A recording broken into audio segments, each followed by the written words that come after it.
कि मेरे पितृ मुझ पर क्रोध कर रहे हैं। आपको कभी कभी लगे कि मेरे ऊपर पितृदोष लगा हुआ है या पितरों का श्राप लगा हुआ है या हमारे यहाँ पर लोग अधोगति में ज़्यादा मर जाते हैं, हमारे यहाँ ये काम ज़्यादा हो जाता है, तो निवेदन है, श्राद्ध पक्ष चल रहा है, प्रयास करिएगा। एक चावल की कटोरी में, कटोरी के अंदर थोड़ा सा चावल रख लीजिए कच्चा। उस चावल की कटोरी में एक बेलपत्र, थोड़ी सी दुर्वा बांधकर पानी का मटका, परिंदा या जहाँ अपना रसोई घर में जल रखते हो, उस कटोरी को वहाँ पर 2 दिन 3 दिन तक रख दो। वैसे तो 16 दिन रखो, ज़्यादा अच्छा था, पर जो दिन अपने को मालूम है 2-3 दिन उसको रख दीजिए। घी का दिया लगाइए।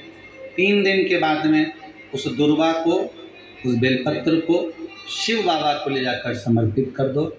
चावल पूरे घर में घुमाने के बाद चिड़िया को या नदी में या किसी जीव को प्रदान कर दो। महाराज, पितृदोष के निवारण का सुंदर तरीका। कल आपको कथा में कहा था, अगर हम ब्राह्मण को भोजन नहीं करा पा रहे, गौ माता को भोजन नहीं दे पा रहे, श्वान को, कुत्ते को भोजन नहीं दे पा रहे, कौवे को भोजन नहीं दे पा रहे हैं, किसी कारणवश हम श्राद्ध नहीं कर पा रहे हैं, किसी कारणवश हम पूर्वजों को नहीं मना पा रहे हैं, ऐसा कोई घर नहीं जिसके घर के पितृ श्राद्ध पक्ष में पृथ्वी पर नहीं आते।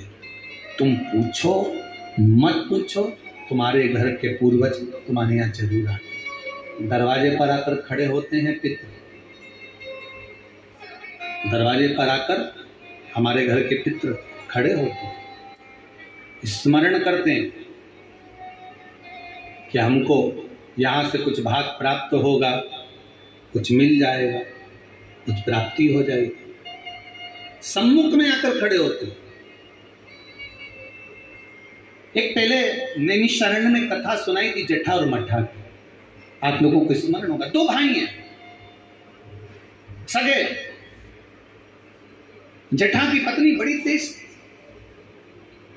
उसने पूर्वजों का पूरा धन अपने पास में रख लिया।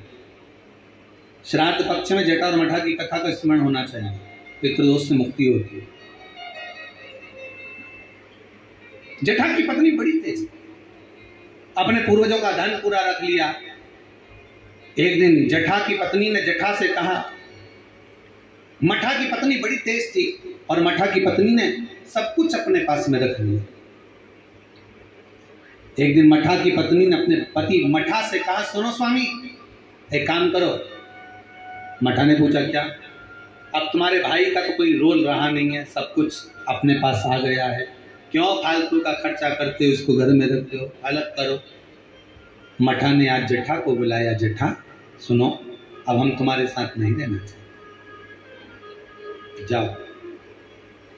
वही वाली बात आ गई, देख लिया संसार हमने, सब मतलब के यार हमने।